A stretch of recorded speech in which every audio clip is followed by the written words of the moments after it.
এবার অন্যান্য শীর্ষ সংবাদ। 3 মাসের মধ্যে দেশেই সিনোফার্মের টিকা উৎপাদন, চীনের সঙ্গে চুক্তি সই। টিকা নিতে কেন্দ্রে কেন্দ্রে উপচে পড়া ভিড়। করোনায় মৃত্যু আরও 174 জনের। রাজধানীতে ডেঙ্গু আক্রান্তের সংখ্যা কমছেই না, আজও 2 শতাধিক হাসপাতালে ভর্তি। অভিযান প্রচারণাতেও এডিস নির্মূলে নেই অগ্রগতি, হতাশ মাঠকর্মীরা।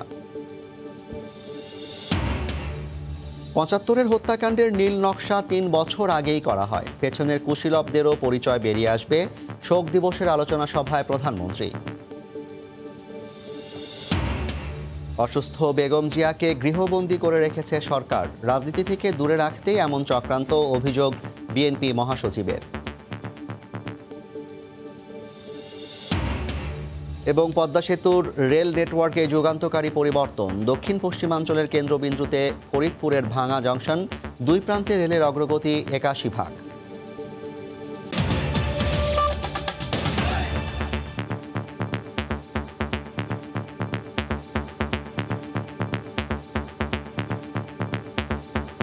আফগানদের মৌলিক অধিকার নিশ্চিত করতে পারলে আফগানিস্তানের নতুন সরকারকে স্বীকৃতি দেওয়ার ইঙ্গিত দিয়েছে যুক্তরাষ্ট্র।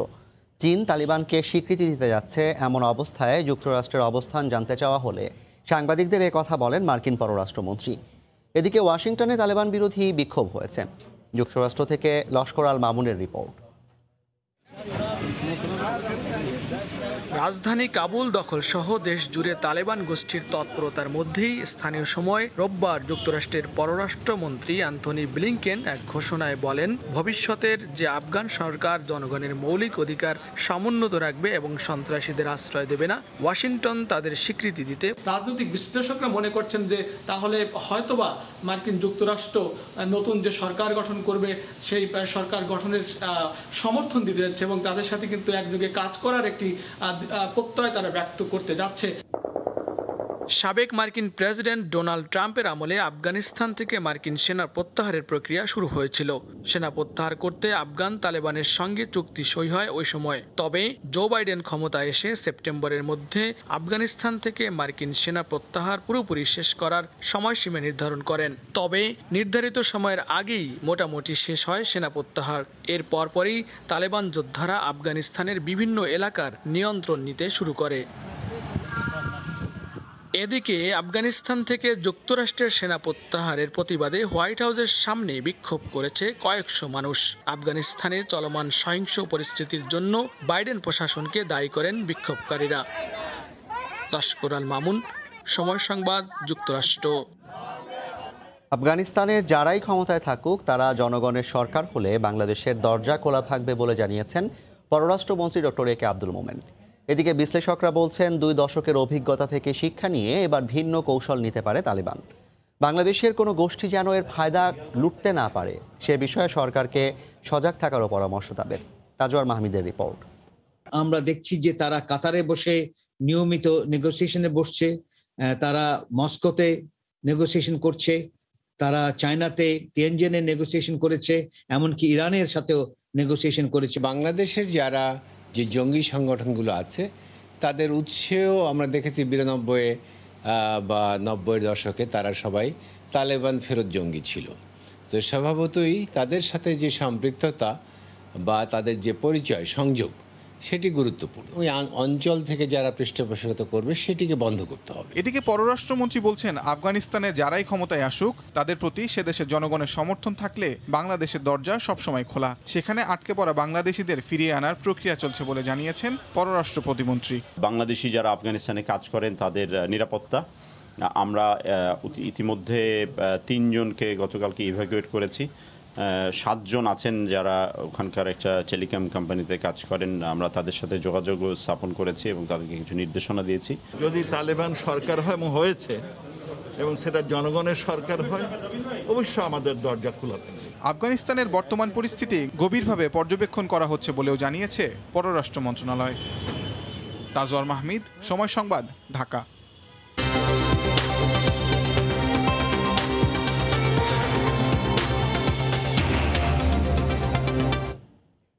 3 মাসের মধ্যে দেশেই উৎপাদন হতে যাচ্ছে সিনোফার্মের টিকা। মাসে উৎপাদন হবে 4 কোটি ডোজ। বিকেলে রাজধানীতে সই হয় বাংলাদেশ ও চীনের সমঝোতা চুক্তি। তবে এখনও নির্ধারণ হয়নি দেশে উৎপাদিত সিনোফার্মের টিকার দাম। আলোচনার মাধ্যমে তা ঠিক হবে জানিয়ে স্বাস্থ্যমন্ত্রীর আশা, আমদানির তুলনায় কম দামেই পাওয়া যাবে দেশে উৎপাদিত টিকা। কয়েক মাস ধরে আলোচনায় থাকার পর অবশেষে সই হলো বাংলাদেশ চীন সমঝোতা চুক্তি। স্বাস্থ্য মন্ত্রণালয়, চীনা কোম্পানি সিনোফার্ম আর দেশের শীর্ষস্থানীয় বেসরকারি ওষুধ প্রস্তুতকারী প্রতিষ্ঠান ইনসেপ্টার মধ্যে ত্রিপক্ষীয় চুক্তির ফলে সুগম হলো দেশেই কোভিড টিকা উৎপাদনের পথ। চুক্তির আওতায় দেশে টিকার কাঁচামাল সরবরাহ করবে সিনোফার্ম, টিকা প্রস্তুত হবে ইনসেপ্টায়, যা কিনবে সরকার। এখনও দাম ঠিক না হলেও স্বাস্থ্যমন্ত্রীর আশা সাশ্রয়ী হবে আমদানি টিকার তুলনায়। লক্ষ্য 3 মাসের মধ্যে উৎপাদন শুরুর। সক্ষমতা আছে প্রতি মাসে 4 কোটি ডোজ তৈরির। সিনোফার্ম বাল্কে দিবে এবং ইনসেপ্টার ফিল ফিনিশ করবে। যদি 10 ডোজের প্রতি ভাইল হয় তাহলে তারা প্রায় 4 কোটি ডোজ পার মান্থ বানাতে পারবে। ওনারা বলেছেন মাস 3 মধ্যে করতে পারবেন। যতটুকু আমাদের প্রয়োজন অতটুকু আমরা তাদেরকে অর্ডার দিব, তারা বানিয়ে দিবে। যখন এটা তৈরি হবে সব কিছু বিবেচনা করে একটা দাম আমরা নেগোশিয়েট করে ঠিক করে নিব। অবশ্যই আমরা মনে করি বাইরে থেকে আনার থেকে অবশ্যই এটা কম দাম পড়বে এবং তাড়াতাড়ি পাবো। কোভিড টিকার যৌথ উৎপাদন চুক্তি বাংলাদেশ চীন বন্ধুত্বপূর্ণ সম্পর্কে যোগ করল নতুন মাত্রা। মহামারী মোকাবেলায় সব রকম ভাবেই বাংলাদেশের পাশে থাকার কথা আবারও শোনালো চীন। China is one of the most reliable partner. Covid টিকা সহযোগিতার ক্ষেত্রে চীন বাংলাদেশের নির্ভরযোগ্য অংশীদার। আমরা বিশ্বাস করি মহামারীর বিরুদ্ধে আমাদের সহযোগিতা আরও শক্তিশালী হবে। আমরা বাংলাদেশ সহ বিভিন্ন উন্নয়নশীল দেশকে টিকা উৎপাদন সক্ষমতা বাড়াতে সহযোগিতা অব্যাহত রাখতে চাই। চলতি মাসে চীন থেকে আসছে সিনোফার্মের আরও 50 লাখ টিকা। এছাড়া সরকারিভাবেও দেশে টিকা তৈরিতে প্রধানমন্ত্রীর নির্দেশনার কথা জানিয়ে মন্ত্রীদের আশা, আগামীতে টিকা রফতানিতেও সক্ষম হবে বাংলাদেশ। ফারুক ভিয়া, রবিন, সময় সংবাদ, ঢাকা। করোনা ভ্যাকসিন নিয়ে কথা বলতে স্টুডিওতে আছেন সহকর্মী দেবাশিস রায়, তার কাছে যাচ্ছি সরাসরি। দেবাশিস, আপনাকে স্বাগত জানাচ্ছি। দেবাশিস, আমরা দেখলাম যে দেশে টিকা উৎপাদন হতে যাচ্ছে। আপনি তো অবশ্যই যে চুক্তি তার বিস্তারিত জানাবেন আমাদেরকে। তার পাশাপাশি আমার একটা প্রশ্ন হচ্ছে যে এর মধ্যেই কিন্তু গণটিকাদান কর্মসূচি থেমে গেছে, তাহলে দেশে উৎপাদন হলে কি এই টিকাদান কর্মসূচি আবার গতিশীল হবে কিনা? জাফর, আপনাকে ধন্যবাদ। আপনাদেরকে জানাতে চাই যে এই টিকা, বিশেষ করে টিকা বাংলাদেশে ফেব্রুয়ারি থেকে যখন প্রচলন ঘটানো হলো অ্যাস্ট্রাজেনেকার মাধ্যমে, সেই টিকা কার্যক্রম কিন্তু সেটি দিয়েই গণটিকাও শুরু করা হয়েছিল। কিন্তু সেই গণটিকা কার্যক্রম কিন্তু শেষ পর্যন্ত অ্যাস্ট্রাজেনেকা সরবরাহ না থাকে, বিশেষ করে ভারতীয় যে প্রতিষ্ঠানটি ছিল সিরাম ইনস্টিটিউট, তারা বন্ধ করে দেওয়ার পরে কিন্তু গণটিকা একেবারে বন্ধই হয়ে গিয়েছিল। মাঝে কিছু সময় আবারও এই চলতি অগাস্টে শুরু করে দিয়ে কিন্তু আবারও বন্ধ করতে হয়েছে। অর্থাৎ টিকার যে সংকট, সেই টিকার সংকট কিন্তু এখনও কাটেনি বলা চলে। এর মধ্যেই যে যৌথ উৎপাদনের চুক্তিটি হলো, এই চুক্তিটি কিন্তু একটি নতুন গতিশীলতা নিয়ে আসবে বলেই কিন্তু স্বাস্থ্য মন্ত্রণালয় এবং সংশ্লিষ্ট যারা রয়েছেন তারা ভাবছেন। এবং এই চুক্তিটি চীনের সঙ্গে যখন তৈরি হলো এবং চুক্তিটি স্বাক্ষরিত হলো, এই চুক্তিটির মধ্যে বেশ কিছু দিক রয়েছে, আমরা সেগুলো একটু বিশ্লেষণ করে আসতে চাই। আমরা একটু স্ক্রিনে যদি তাকাই তাহলে এই চুক্তিটির মধ্যে, বিশেষ করে আজকে যে চুক্তিটি হলো, সেই চুক্তির মধ্যে আমরা দেখতে পাচ্ছি 3 মাসের মধ্যে, অর্থাৎ নভেম্বরের মধ্যেই এই বাংলাদেশে টিকাটি উৎপাদন করা সম্ভব হবে। অর্থাৎ যে টিকার জন্য এখন অপেক্ষা করতে হচ্ছে, সেই টিকা কিন্তু এখন দেশেই উৎপাদন হবে, সেটি 3 মাসের মধ্যে। প্রতি মাসে 4 কোটি ডোজ উৎপাদন সক্ষমতা রয়েছে, কিন্তু সেখানে চুক্তির এক জায়গায় কিন্তু বলা হয়েছে 50 লাখ ডোজ ইনসেপ্টা, যে কোম্পানিকে আজকে ত্রিপক্ষীয় চুক্তিতে অংশীদার করা হয়েছে, সেই কোম্পানি কিন্তু 50 লাখেরও বেশি ডোজ প্রতি মাসে দেওয়ার জন্য এখন পর্যন্ত তাদের ইনফ্রাস্ট্রাকচার বা অবকাঠামো প্রস্তুত রয়েছে। চীন থেকে বড় জাহাজে আসবে অর্ধপ্রস্তুত টিকা, এটি কিন্তু খুবই গুরুত্বপূর্ণ একটি বিষয়। অনেকেই মনে করছেন যে হয়তোবা সিনোফার্মের যে ফর্মুলা ভ্যাকসিন তৈরির, সেই ফর্মুলাই হয়তোবা বাংলাদেশে চলে এসেছে। বিষয়টা আসলে তেমন নয়। এই চুক্তির মাধ্যমে কিন্তু টিকাটি অর্ধপ্রস্তুত আকারে নিয়ে আসা হবে, অর্থাৎ বাল্ক আকারে যখন জাহাজে নিয়ে আসা হবে, সেটি শুধুমাত্র এখানে ফিল এবং ফিনিশ করা হবে। অর্থাৎ সেটি টিকার যে পাত্র থাকবে, বোতলজাত করা হবে এবং সেটি পূরণ করে সেটি বাজারজাত করা হবে। এবং এক্ষেত্রে এখন যদিও এটি একটি কূটনৈতিক প্রপঞ্চ এবং একই সঙ্গে সঙ্গে এই কূটনৈতিক বিষয়টি আমরা যতটুকু খেয়াল করেছি রাষ্ট্রের পক্ষ থেকে কিন্তু পরিষ্কারও করা হয়নি এই টিকাটি এখন বর্তমানে কত দিয়ে কেনা হচ্ছে এটি এখনও প্রকাশ করা হয় নাই। তবে রাষ্ট্র বলছে যে এটি সাশ্রয়ী হবে এবং সেই সাশ্রয়ের ক্ষেত্রে সিনোফার্মের এই টিকাটি কত দ্রুত এখানে উৎপাদন করা যায় সেটি কিন্তু এখন বড় উৎস, এবং সেটি যদি উৎপাদন করা যায় তাহলে বাংলাদেশের যে 80% মানুষকে টিকা দেওয়ার কথা বলা হচ্ছে এই যৌথ উৎপাদন সেক্ষেত্রে একটা বড় গতিশীলতা আনবে। আর এর পাশাপাশি আপনারা জানেন যে এখন আমাদের এখন যে টিকাদানের কর্মসূচির কি অবস্থা এবং কত টিকা আছে কর্মসূচি যেটি চলছে সেখানেও কিন্তু মডার্না টিকা এবং অ্যাস্ট্রাজেনেকা যেটি পাওয়া গেছে জাপানের পক্ষ থেকে সেই টিকাটি দিয়ে কিন্তু অ্যাস্ট্রাজেনেকা দ্বিতীয় ডোজ এবং মডার্নার প্রথম ডোজ দেওয়া হচ্ছে, সেটি নিয়ে আমাদের একটি প্রতিবেদন রয়েছে, আমরা একটু প্রতিবেদনটি দেখে আসতে চাই। সোমবার সকাল থেকেই রাজধানীর টিকা কেন্দ্রগুলোতে উপচে পড়া ভিড়। প্রথম ডোজ দেওয়া হচ্ছে কেবল সিনোফার্মের, আর দ্বিতীয় ডোজ মিলছে সিনোফার্ম, মডার্না আর অ্যাস্ট্রাজেনেকার। ভালো লাগতেছে অবশ্যই যে আমি পুরো ডোজ শেষ করতে পারছি। আমি 2টা ডোজ নিতে পারছি, প্রতিরোধ ক্ষমতা আমার যেটুক ছিল আরো বাড়ছে। তবে দ্বিতীয় ডোজ প্রয়োগের ক্ষেত্রেও সামনে এসেছে অব্যবস্থাপনার চিত্র। অনেকের অভিযোগ নির্ধারিত তারিখ পেরিয়ে গেলেও আসেনি SMS। কেন্দ্রে এসেও টিকা না পেয়ে ফিরতে হয় অনেককেই। এতে কোনো কেন্দ্রে তৈরি হয় বিশৃঙ্খলা। 16/2021 লেখা আসা দেওয়া যেত, বলে যে আপনি মেসেজ পাইছেন, আমি কোনো মেসেজ পাইনি, তাহলে পরে আসেন, মেসেজ পেলে আসেন। যখন এইখানে রিসিভ জমা দিছি তখন বলছে যে আপনার মেসেজ আসবে। আমার যে মেসেজ আসবে, কবে মেসেজ আসবে তার কোনো ঠিকানা নাই। কেন জানে এটা ওনারাই ভালো জানে। বলছে যে মডার্না টিকা আমাদের হসপিটালে আসে নাই। এখানে আসলে অযথা 3-4 ঘন্টা আমাদের সময় নষ্ট হইলো। এটা তো বারবার যদি আমরা SMS না যাবো আবার কালকে আসতে হবে, পরশু দিন আসতে হবে। তো আমাদের এটা হ্যারাসমেন্ট করে এটা। এত দূর থেকে আসছি, এতে জাম, যেটা গরমের মধ্যে আসছি, তেলে হরানি না। দেশে আসা মডার্নার 55 লাখ টিকার মধ্যে প্রথম ডোজ দেওয়া হয়েছে 24,58,000 মানুষকে। সবার দ্বিতীয় ডোজ নিশ্চিতে আপাতত বন্ধ রয়েছে মডার্নার প্রথম ডোজ প্রয়োগ। ফারুক ভূঁইয়া, রবিন, সময় সংবাদ, ঢাকা। জাফর, আপনি দেখলেন যে আমরা যেমনটি দেখলাম যে এখনো কিন্তু টিকার যে সংকট সেটা কিন্তু আপনি প্রথমে যেটা বলছেন কাটেনি। তাহলে যৌথ যে উৎপাদন চুক্তিটি হচ্ছে সেটি যাবে নভেম্বর থেকে শুরু হওয়ার কথা, কিন্তু মাঝখানের কি অবস্থা, এর মধ্যে কি পরিমাণ টিকা আসার সম্ভাবনা আছে এবং কি পরিমাণ টিকা এখন মজুদ আছে? আচ্ছা জাফর, এক্ষেত্রে কিন্তু একেবারেই যে সরকার বসে আছে সেটি বলা যাবে না, আবার যে পরিমাণ তৎপরতা প্রয়োজন এই ভ্যাকসিনেশনের জন্য সেটিও যে খুব পর্যাপ্ত হয়েছে সেটিও বলা যাবে না, কেননা গণটিকা কার্যক্রম ক্যাম্পেইন শুরু করেও কিন্তু বন্ধ করে দিতে হয়েছে ভান্ডার স্বল্পতার কারণে, অর্থাৎ ভান্ডারে আমাদের টিকা সে পরিমাণে ছিল না। এক্ষেত্রে কিন্তু কেনা টিকার পাশাপাশি আন্তর্জাতিক যে টিকাকরণের প্ল্যাটফর্ম যেটিকে কোভ্যাক্স বলা হচ্ছে, কোভ্যাক্স কিন্তু আমাদেরকে একটা বড় সাপোর্ট এবং বাংলাদেশের জনগণের পাশে এসে দাঁড়িয়েছে। সেই কোভ্যাক্স এতদিন পর্যন্ত আমাদেরকে যে টিকা দিয়েছে সেটির যদি একটু হিসাব লক্ষ্য করা যায় তাহলে মডার্নার টিকা পাওয়া গিয়েছে 55 লাখ ডোজ, এটি কিন্তু কেনা নয়, কোভ্যাক্স প্ল্যাটফর্ম থেকে আসা। ফাইজারের টিকা এসেছে 1 লাখ ডোজেরও কিছু বেশি, এবং এর পাশাপাশি আমরা দেখতে পাবো যে পরবর্তীতে যে টিকাগুলো এসেছে সেখানে সিনোফার্মের টিকা কিন্তু বাংলাদেশ কিনছে দ্বিপক্ষীয়ভাবে চীনের সঙ্গে চুক্তির মাধ্যমে। সেখান থেকে সিনোফার্মেরও কিন্তু কোভ্যাক্স প্ল্যাটফর্ম থেকে এসেছে 34,71,000 ডোজ, এবং অ্যাস্ট্রাজেনেকার টিকা এসেছে জাপানের কাছ থেকে 16 লাখ ডোজ।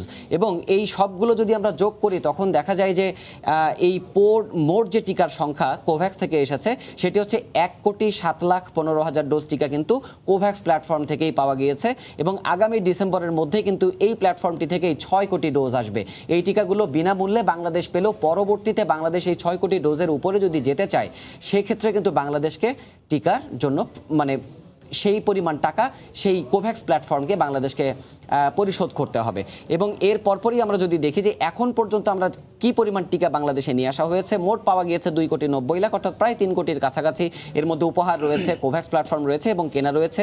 এর মধ্যে চীন দিয়েছে 1,35,70,000 ডোজ, এবং টিকা প্রয়োগ করা হয়েছে এখন পর্যন্ত প্রাথমিক হিসেব 2,08,89,928 ডোজ। এটি আপনি জানেন যে জাফর, এটি প্রতিদিনই আপডেট হয়, এটি হালনাগাদ হয়, এটি আমাদের গতকালের হালনাগাদ, এটি হয়তোবা আরও কিছু সংখ্যা বাড়তে পারে।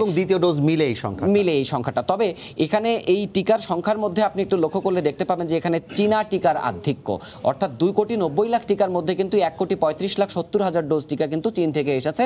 এবং আগামীতে এই নভেম্বরের মধ্যে যে যৌথ উৎপাদনের কথা বলা হচ্ছে, এই যৌথ উৎপাদনের মধ্যেও কিন্তু স্বাস্থ্যমন্ত্রী আজকে বলেছেন যে এই মাসেই চীনা টিকার আরও একটি 50 লাখ ডোজের চালান আসছে। সেক্ষেত্রে কিন্তু নভেম্বর পর্যন্ত এই কোভ্যাক্স প্ল্যাটফর্ম এবং চীনার টিকার যে বলা চলে যে যে বহুমাত্রিক উৎস চীন এবং রাশিয়া এদের মুখাপেক্ষী হয়ে বাংলাদেশ রাশিয়ার যে টিকা আমাদের যৌথ উৎপাদনের কথা হচ্ছিল সেটি কি অবস্থায় আছে? রাশিয়ার টিকার বিষয়ে আসলো দেশে আসলে আজকের এই চীনা টিকার শোয়ের আনুষ্ঠানিকতাটি যতটি প্রকাশ্যে করা হয়েছে, যে গণমাধ্যমের উপস্থিতিতে করা হয়েছে, কিন্তু পররাষ্ট্র মন্ত্রণালয় এবং স্বাস্থ্য মন্ত্রণালয়ের সূত্রে কিন্তু আমরা জানতে পেরেছি যে সিনোফার্মের টিকার যেভাবে চুক্তি করা হয়েছে একই রকমভাবে চুক্তি করা হয়েছে রাশিয়া থেকে নিয়ে আসার জন্য স্পুটনিক ভি। কিন্তু এই স্পুটনিক ভি চুক্তিটি সরকার যদিও বলে থাকে যে চুক্তিটি হয়ে গেছে, এবং একটা খবর বেরিয়ে হয়েছে যে ইউনিমেড ইউনিহেলথের সাথে একটা চুক্তি হচ্ছে। এখানে চীন যেমন ইনসেপ্টা প্ল্যাটফর্মে অর্থাৎ ইনসেপ্টার মাধ্যমে এখানে ইনসেপ্টা ভ্যাকসিন লিমিটেডের মাধ্যমে উৎপাদন করছে, একই রকমভাবে রাশিয়াটাও করতে হবে। তবে রাশিয়ার ব্যাপারে কিন্তু স্পষ্ট এখন পর্যন্ত কোনো তথ্য গণমাধ্যমের কাছে অথবা জনসমক্ষে প্রকাশ করা হয়নি, হয়তোবা সামনের দিনগুলোতে সেগুলো প্রকাশ পাবে। অনেক ধন্যবাদ আপনাকে দেবাশিস। আমাদের সঙ্গে যুক্ত হয়েছিলেন রিপোর্টার দেবাশিস রায়, জানাচ্ছিলেন যে বাংলাদেশে কি পরিমাণ ভ্যাকসিন এখন পর্যন্ত আছে এবং ভবিষ্যতে কি পরিমাণ ভ্যাকসিন আমরা নিজেরা উৎপাদনে যেতে পারবো এবং বিভিন্ন প্ল্যাটফর্ম থেকে আমরা সেগুলো সংগ্রহ করতে পারবো। রাজধানীতে ডেঙ্গু আক্রান্তের সংখ্যা কমছেই না, আজও 2 শতাধিক হাসপাতালে ভর্তি হয়েছেন। দিনের পর দিন চিরুনি অভিযান কিংবা সচেতনতামূলক কার্যক্রম কোনো কিছুতেই এডিস নির্মূলে কাঙ্ক্ষিত অগ্রগতি না হওয়ায় হতাশ মাঠ পর্যায়ের কর্মীরা। রাজধানী জুড়ে চলমান এডিস বিরোধী চিরুনি অভিযানের এখন এমনই হাল। অনুতপ্ত হওয়া তো দূরের কথা, নিজ বাড়িতেই এডিসের উর্বর প্রজনন ক্ষেত্র মিললেও জড়াচ্ছেন বাকবিতণ্ডায়। আলিশান বহুতল ভবনের কার পার্কিং জোনে পড়ে থাকা অব্যবহৃত কমোড, বৃষ্টির পানি জমে সেখানে জন্মেছে এডিসের অসংখ্য লার্ভা। শুধুই কি লার্ভা, দেখা মিলল পরিপূর্ণ এডিসেরও। এসবের ছবি নেয়াতেই ভবনের ফ্ল্যাট মালিকদের এমন ক্ষোভ।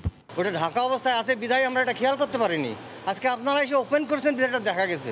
চলমান এডিস বিরোধী কার্যক্রমের অংশ হিসেবে সোমবারও রাজধানীর বিভিন্ন এলাকায় অভিযান চালায় 2 সিটি কর্পোরেশন। এতে উঠে আসে নানা অনিয়ম আর উদাসীনতার চিত্র। সরকার তো বারবার টিভিতে অ্যাড দেয় যে না জমানো পানি 3 দিনের বেশি রাখা নিষেধ। যার নিজস্ব এলাকায় যদি আমরা একটু নজরদারি রাখি তাইলে আমরা এটা থেকে মুক্তি পেতে পারি। দিনের পর দিন প্রচারণা চালানোর পরও নাগরিকদের অসহযোগিতা ও অসচেতনতায় হতাশা প্রকাশ করেন সংশ্লিষ্টরা। এটা শুধু সরকার অথবা ভ্রাম্যমাণ আদালত চালিয়ে এগুলিকে নির্মূল করা সম্ভব নয় যদি না অধিকতর সচেতন না হয়। করোনা সংকটের মাঝেই মরার উপর খাড়ার ঘা হিসেবে সামনে আসা ডেঙ্গুতে প্রতিদিনই আক্রান্ত হচ্ছেন অনেক মানুষ। পরিস্থিতি মোকাবিলায় সবার সম্মিলিত সহযোগিতার আশাবাদ নগর কর্তৃপক্ষের। রাশেদ বাপ্পি, সময় সংবাদ, ঢাকা। রাতের সময় আরও থাকছে। অর্ডার দেওয়ার কয়েক মাসেও মেলেনি পণ্য, রাজধানীর গুলশানে অরেঞ্জ গ্রাহকদের বিক্ষোভ, মালিকানা পরিবর্তনের অজুহাত কর্তৃপক্ষের। প্রধানমন্ত্রী শেখ হাসিনা বলেছেন, স্বাধীনতা বিরোধীদের চক্রান্ত ঘটানো হয়েছিল 15 আগস্টের হত্যাকাণ্ড। এই ঘটনায় যারা মদদ দিয়েছে শিগগিরই তাদের নামও উন্মোচিত হবে বলে জানিয়েছেন তিনি। বিকেলে জাতীয় শোক দিবস উপলক্ষে গণভবন থেকে ভিডিও কনফারেন্সে আওয়ামী লীগ আয়োজিত আলোচনা সভায় একথা বলেন প্রধানমন্ত্রী। এ সময় স্বাধীনতার সুফল দেশবাসীর কাছে পৌঁছে দিতে আমরণ কাজ করে যাবার অঙ্গীকার করেন প্রধানমন্ত্রী। 72 সালের 10 জানুয়ারি তিনি এসেছেন, কিন্তু সেই 72 সাল থেকেই কিন্তু ষড়যন্ত্র শুরু। মুক্তিযোদ্ধাদের মধ্যে বিভক্ত হলো, জাসদ সৃষ্টি হলো, যারা পাকিস্তানি হানাদার বাহিনীর দোসর, যারা বড় বড় নেতা ছিল তারা তো পাকিস্তানি পাসপোর্ট নিয়ে অনেকেই চলে গেছে, আর যারা এই দেশের ছিল তারা কোথায় গেল। আপনার তখনকার যে পত্রপত্রিকায় বা তখনকার যাদের বক্তব্য সেগুলো একটু খুঁজে বের করেন, অনেক খবর আপনাদের কাছে স্পষ্ট হয়ে যাবে। অপপ্রচার চালিয়েও তাকে জনগণের কাছ থেকে দূরে সরাতে পারে নাই, আর সরাতে পারে নাই বলেই তারা এই হত্যাকাণ্ডটা ঘটিয়েছে। এই ঘটনা তারা ঘটিয়েছে, পাশে যারা ছিল আর যারা এভাবে ক্ষেত্র প্রস্তুত করেছে সবাই কিন্তু সমানভাবে দোষী। আগে হত্যার বিচার করাটা খুবই জরুরি ছিল, সেটা করেছি, এবং ধীরে ধীরে একদিন কারা জড়িত সেটাও বের হবে, এবং সেদিনও খুব বেশি দূরে না। 81 সালে ফিরে আসি, যখন আওয়ামী লীগ আমাকে প্রেসিডেন্ট নির্বাচিত করে, অনেক বাধা। আমি সব কিছু আমি বলবো যে আমি সেগুলিকে খুব বেশি গুরুত্ব না দিয়ে আমার চলার পথ ঠিক রেখে আমার বাবা দেশ স্বাধীন করেছেন। এই স্বাধীনতা ব্যর্থ হতে পারে না, এ সফল হবে, আর এর সফলতা বাংলাদেশের প্রত্যন্ত একটা গ্রামের মানুষের ঘরে পৌঁছাবে, তাদের জীবন উন্নত হবে।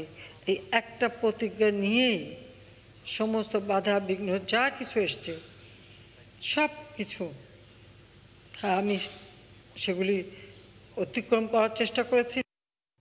অসুস্থ বেগম জিয়াকে গৃহবন্দী করে রাখা হয়েছে। রাজনীতি থেকে দূরে রাখতেই সরকার ষড়যন্ত্র করছে বলে অভিযোগ করেছেন বিএনপি মহাসচিব মির্জা ফখরুল ইসলাম আলমগীর। এমনকি উন্নত চিকিৎসার জন্য বিএনপি চেয়ারপারসনকে বিদেশ যেতে না দেওয়াও ষড়যন্ত্র বলে দাবি তার। নয়াপল্টনে দলের কেন্দ্রীয় কার্যালয়ে এক মিলাদ মাহফিলে এ কথা বলেন তিনি। সপরিবারে বঙ্গবন্ধু হত্যার কুশীলবরা এখনও মর্যাদার সঙ্গে বর্তমান সরকারে অবস্থান করছে বলেও মন্তব্য করেন তিনি। ৭৫-এর ১৫ই আগস্ট সপরিবারে হত্যা করা হয় জাতির জনক বঙ্গবন্ধু শেখ মুজিবুর রহমানকে। কিন্তু রাষ্ট্র স্বীকৃত শোকের এই দিনে দেশের অন্যতম রাজনৈতিক দল বিএনপি পালন করছে দলীয় প্রধান বেগম জিয়ার জন্মদিন। সত্য মিথ্যার তর্কে শোকের এই দিনটিতে বিরোধী পক্ষের জন্মদিন পালন নিয়ে নানা মহলে রয়েছে কঠোর সমালোচনা। ২০১৬ সাল থেকে সেই জন্মদিন পালন থেকে সরে আসে বিএনপি। ওই দিন নয়, বরং তার পরদিন মিলাদ মাহফিলের মধ্যেই পালিত হয় বেগম জিয়ার জন্মবার্ষিকী। সোমবার সকালে নয়াপল্টনে বিএনপি আয়োজিত মিলাদ মাহফিলে প্রধান অতিথির বক্তব্যে মির্জা ফখরুল দাবি করেন, অসুস্থ বেগম জিয়াকে রাজনীতি থেকে দূরে রাখতেই চক্রান্ত করে অন্তরীণ করে রেখেছে সরকার। করোনা আক্রান্ত হয়ে অত্যন্ত গুরুতর অসুস্থ হয়ে পড়েছিলেন। সেই সময়ে তার পরিবারের পক্ষ থেকে সরকারের কাছে বলা হয়েছিল যে তাকে উন্নত চিকিৎসার জন্য বিদেশে যেতে যাওয়ার, সেটাও সরকার তাকে যেতে দেননি। তার উদ্দেশ্যই হচ্ছে তিনি যেন রাজনীতিতে সক্রিয় হতে না পারেন, সেই জন্য সেই ষড়যন্ত্র, সেই চক্রান্ত তারা করছে। আর বঙ্গবন্ধু হত্যাকারীদের কাছ থেকে সুবিধা নেয়া অনেকেই বর্তমান সরকারের সুবিধাভোগী বলেও মন্তব্য করেন ফখরুল। 15ই আগস্টের হত্যাকাণ্ড পরে কারা ক্ষমতা এসেছিল এবং সেই সময়কার যারা কুশীলব ছিলেন তাদেরকে প্রত্যেককেই তারা এখন আপনার অত্যন্ত মর্যাদার সঙ্গে তাদের সরকারে অবস্থান দিয়েছেন। করোনা মোকাবিলা সহ সকল ক্ষেত্রে আওয়ামী লীগ সরকার ব্যর্থ হয়েছে মন্তব্য করে দলীয় নেতাকর্মীদের ঐক্যবদ্ধ হয়ে ক্ষমতাসীনদের বিরুদ্ধে আন্দোলনের প্রস্তুতি নিতে আহ্বান জানান বিএনপির মহাসচিব। এমআর আমিন, সময় সংবাদ, ঢাকা। শুল্ক কমিয়ে আজ থেকেই অবাধ চাল আমদানির সুযোগ দিয়েছে সরকার। চালের বাজারের অস্থিরতা সামাল দিতে এই সিদ্ধান্ত বলে জানিয়েছেন খাদ্যমন্ত্রী সাধন চন্দ্র মজুমদার। এতে মজুতদাররা চালের দাম কমাতে বাধ্য হবেন বলে আশা করছেন মন্ত্রী। তবে কৃষক নেতারা বলছেন চাল আমদানিতে ক্ষতিগ্রস্ত হবেন কৃষক। খাদ্যে স্বয়ংসম্পূর্ণ বাংলাদেশ, ফসলের মাঠে তবু কৃষকের হাসি নেই। ধানের দাম না পেয়ে কৃষকরা চিংড়ি ঘের সবজি ফল চাষের দিকে ঝুঁকছিলেন। এ কথা মাথায় রেখেই চাল আমদানিকে অনুৎসাহিত করতে সরকার ৬২.৫% শুল্ক আরোপ করার সিদ্ধান্ত নেয়। তবে মধ্যস্বত্বভোগীদের কারসাজিতে আবার অস্থির চালের বাজার। সরকারি হিসেবে ১৪ লাখ মেট্রিক টন চাল মজুদ থাকলেও চালকল মালিক, ফরিয়া, আড়তদার আর ব্যবসায়ীদের কারণে লাফিয়ে বাড়ছে চালের দাম। এ অবস্থায় শুল্ক হার ২৫% নামিয়ে আনার পাশাপাশি সোমবার থেকে বেসরকারি পর্যায়ে চাল আমদানির অনুমতি দিয়েছে সরকার। ফলে আশা করা হচ্ছে কমে আসবে দাম। মজুদ রেখে যাতে দাম বাড়াতে না পারে সেই জন্য তাদেরকে ডিমোরালাইজ করার জন্য আমরা বেসরকারিভাবে আমদানির জন্য আমরা অলরেডি মাননীয় প্রধানমন্ত্রীর কাছে লিখেছিলাম, উনি অনুমোদন দিয়েছেন। আমদানির চাউল কিছুটা এসে ঢুকলেও তখন এই প্রভাবটা পড়বে এবং যারা ধান বা চাউল মজুদ করে রেখেছে তারা মনে করবে যে না, চাউল যখন আমদানি হচ্ছে আমাদের আর উপায় নেই, দাম আর বাড়বে না, তখন কিন্তু তারা বাজারে ছাড়তে শুরু করবে। যারা চাল মজুত করে দাম বাড়াচ্ছেন, গোয়েন্দা সংস্থার মাধ্যমে তাদের ব্যাপারে তথ্য সংগ্রহ করা হচ্ছে। এ অবস্থায় বেসরকারি পর্যায়ে চাল আমদানি হলে দাম কমাতে বাধ্য হবেন মজুতদাররা। এই সিদ্ধান্তের ব্যাপারে তাই মিশ্র মত তাদের। সরকার এই আমদানির সিদ্ধান্ত নেওয়াতে ধানের বাজারও নিম্নমুখী, চালের বাজারও নিম্নমুখী। এই দামের প্রভাব পড়বে, কৃষকরা তাদের ধানের ন্যায্য দাম থেকে, লাভজনক দাম থেকে বঞ্চিত হবে। বেসরকারি পর্যায়ে আমদানির অনুমতি দেওয়া হলেও সে চাল দেশে এসে পৌঁছাতে 2 থেকে 3 সপ্তাহ সময় লাগবে। ইহসান জুয়েল, সময় সংবাদ, ঢাকা। রাতের সময় আরও থাকছে। বাংলাদেশ নিউজিল্যান্ড সিরিজের সার্বিক পরিস্থিতি পর্যবেক্ষণের জন্য কাল আসছে প্রতিনিধি দল। স্বাস্থ্য সুরক্ষা নিয়ে সতর্ক কিউইরা। পদ্মা সেতু ঘিরে রেল নেটওয়ার্কে আসছে যুগান্তকারী পরিবর্তন। দক্ষিণ পশ্চিমাঞ্চলের কেন্দ্রবিন্দু হতে যাচ্ছে ফরিদপুরের ভাঙা জংশন। সেতুর 2 প্রান্তে ভাঙা থেকে মাওয়া পর্যন্ত অংশে রেলের অগ্রগতি 81%। ভাঙা ঘুরে এসে বিস্তারিত জানাচ্ছেন নাসির উদ্দিন উজ্জ্বল। ক্যামেরায় ছিলেন আবু সাইদ। পদ্মা সেতুর দুই প্রান্ত ভাঙা থেকে মাওয়া পর্যন্ত 43 কিলোমিটার রেল অবকাঠামো নির্মাণ চূড়ান্ত পর্যায়ে। কঠোর বিধিনিষেধেও চলছে রেল লাইন স্থাপনের বিশাল কর্মযজ্ঞ। পদ্মা সেতুর সড়ক পথের সাথেই রেলপথ সচল করতে কাজে এখন বিশেষ গতি। পাশাপাশি ভাঙায় বিশ্বমানের রেল জংশন তৈরির কাজও পুরোদমে এগিয়ে চলছে। সয়েল ইনভেস্টিগেশনের উপরে বেসিস করে এই রেল লাইনের প্রথমে ডিজাইন করা হয়েছে। দক্ষিণাঞ্চলের লোক ট্রেনে ওইটা ঢাকা যাইতে পারবে, রাজশাহী যাওয়া যাবে, বিভিন্ন জায়গায় যাওয়া যাবে। পুরা এলাকার চেহারা বদলে গেছে। ভাঙা এখন ভাঙা নাই, ভাঙা এখন পরিবর্তন হয়ে গেছে। সেতুর দুই প্রান্তে ভাঙা থেকে মাওয়া পর্যন্ত অংশে রেলের অগ্রগতি 81%। প্রকল্প ব্যবস্থাপক বলছেন, পদ্মা সেতুর সাথেই এই অংশে রেল সচল করতে কাজ চলছে বিশেষ গতিতে। আর পদ্মা সেতু ঘিরে আধুনিক রেল নেটওয়ার্কের অন্যতম কেন্দ্র হচ্ছে ভাঙা রেল জংশন। হিউজ ভলিউমের যে একটা কাজ, এখানে আমরা মোটামুটি একটা শেষ পর্যায়ে নিয়ে আসছি। আমাদের স্টেশনটা আমাদের ঠিক আরও সামনে স্টেশনটা আছে, স্টেশন এরিয়াটা, তো এটার কাজটা আমরা আগে নিয়ে আসছি। আমরা আশা করি স্টেশন বিল্ডিংয়ের কাজগুলো আমরা কিছুদিন পরে শুরু করতে পারবো।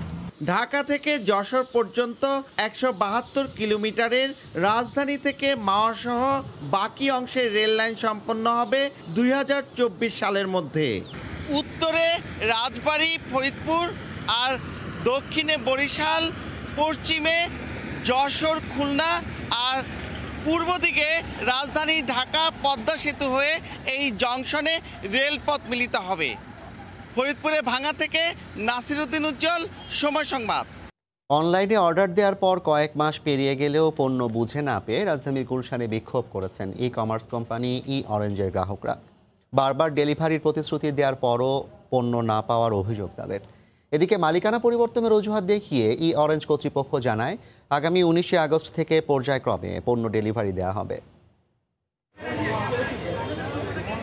কেউ 4 মাস, কেউ তারও আগে অর্ডার দিয়ে পণ্য বুঝে পায়নি। প্রতিষ্ঠানের মালিক বিদেশে চলে যাবেন এমন খবরে ভুক্তভোগী গ্রাহকরা জড়ো হন গুলশানের অরেঞ্জের অফিসের সামনে। অফিসে কোনো লোকজন না পেয়ে গুলশান থানায় যান অভিযোগ দিতে। 3-4 মাস যাবত কিন্তু কোনো প্রোডাক্টের কোনো তাদের আপডেট নাই, বারবার সময়ের পর সময় দিচ্ছে এবং ডেট চেঞ্জ করতেছে ওনারা। ওদের অফিসে কোনো ধরনের লোক পাওয়া যাচ্ছে না এবং ওদের কল সেন্টারে আজকে থেকে ফোনও ধরতেছে না। এখন ভাবছিলাম যে এটা করোনার সময় সবকিছু তো বন্ধ, আমাদের এর জন্য আমরা একটু ডিসকাউন্ট পাইছি দেখে আমরা আসলে মূলত আমরা অর্ডারটা করছি। অভিযোগ দিতে না পেরে ভুক্তভোগী কয়েকশো ক্রেতা গুলশান 2-এর সড়ক আটকে স্লোগান দেন। এতে যানজটের সৃষ্টি হয়। পরে পুলিশের হস্তক্ষেপে মিছিল নিয়ে গুলশান 1 চত্বরে অবস্থান নিয়ে বিক্ষোভ করে তারা। সেখান থেকেও পুলিশ সরিয়ে দেয় তাদের। পরে অবস্থান নেয় অরেঞ্জের অফিসের সামনে। তাদের দাবি পণ্য বা টাকা ফেরত পাওয়ার। আমাদের ভাউচারের টাকাগুলো রয়ে গেছে, আমরা যা আর কি কিনেছি তা আমরা আর কি কিনতে পারতাছি না। থানায় আসছি মামলা করতে, অভিযোগ করতে, কিন্তু আমাদের সেই অভিযোগটা নেওয়া হচ্ছে না, কিন্তু আমাদেরকে বলা হচ্ছে যে ভোক্তা অধিকারে যাওয়ার জন্য। প্রতিষ্ঠানটির সিওও জানান,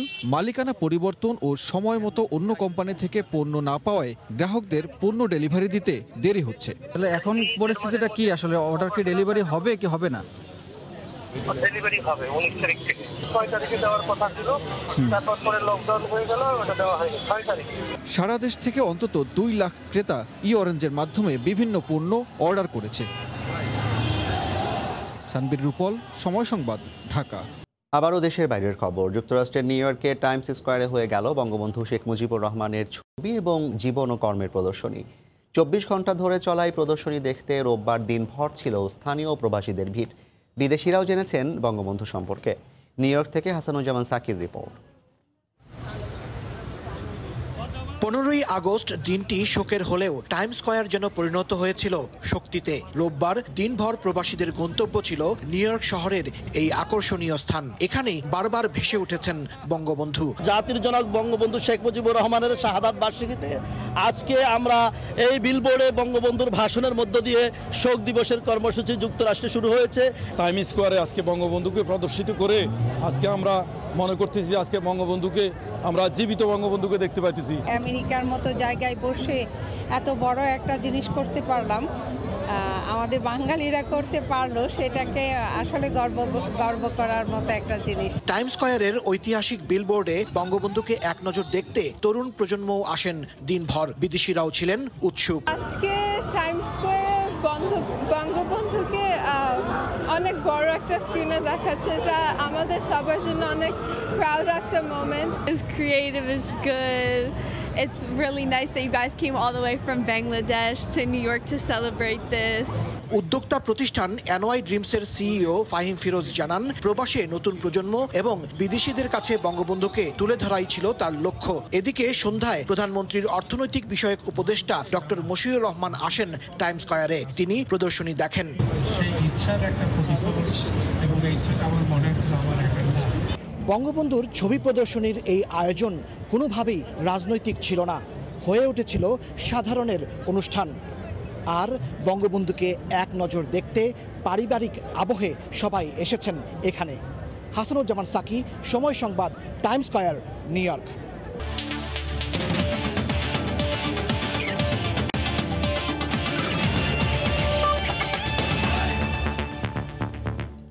বাংলাদেশ নিউজিল্যান্ড সিরিজের বায়োবাবল সহ সার্বিক পরিস্থিতি পর্যবেক্ষণে মঙ্গলবার বাংলাদেশে আসছে নিউজিল্যান্ডের প্রতিনিধি দল। অস্ট্রেলিয়ার তুলনায় কিছুটা নমনীয় হলেও স্বাস্থ্য সুরক্ষা নিয়ে বেশ সতর্ক কিউইরাও। এই সিরিজের সব ম্যাচ অনুষ্ঠিত হবে বিকেল 4টায়, জানিয়েছেন বিসিবির প্রধান নির্বাহী নিজামুদ্দিন চৌধুরী সুজন। যেহেতু ব্যাক টু ব্যাক সিরিজ হচ্ছে এবং অস্ট্রেলিয়া নিউজিল্যান্ড অলমোস্ট যেহেতু খুব ক্লোজলি তারা কাজ করে এবং সেক্ষেত্রে তাদেরও রিকোয়ারমেন্ট হচ্ছে যে অস্ট্রেলিয়াকে যে ধরনের বায়োবাবল এনভায়রনমেন্ট দেওয়া হয়েছিল সেটা দেওয়ার ব্যাপারে তারা আমাদের বারবার বলছেন। তারা যেহেতু কমার্শিয়াল ফাইটে আসবে তাদেরটা কোনোভাবেই অস্ট্রেলিয়া যেভাবে যে প্রসিডিওরগুলো ফলো করে এয়ারপোর্ট থেকে এসছে সেটার মতো হবে না। যেহেতু এডিশনাল বায়োবাবলের একটা বিষয় রয়েছে, আর একটা ভেন্যুতে করলে সেখানেও একটা বায়োবাবল এনভায়রনমেন্ট ক্রিয়েট করতে হবে। সো এই বিষয়গুলোকে তারা একটু ডিসকাস করছে। যেহেতু নিউজিল্যান্ডের সাথে আমাদের একটা টাইম ডিফারেন্স রয়েছে এবং নিউজিল্যান্ডের ভিউয়ারশিপেরও একটা ব্যাপার রয়েছে, সব কিছু বিবেচনা করে আমরা টিম ম্যানেজমেন্টের সাথে আলোচনা করেছি। আমরা সম্ভবত 4টার দিকে খেলা শুরু করার আমাদের পরিকল্পনা রয়েছে। এ পর্যায়ে শীর্ষ সংবাদ জানিয়ে দিচ্ছি আরেকবার।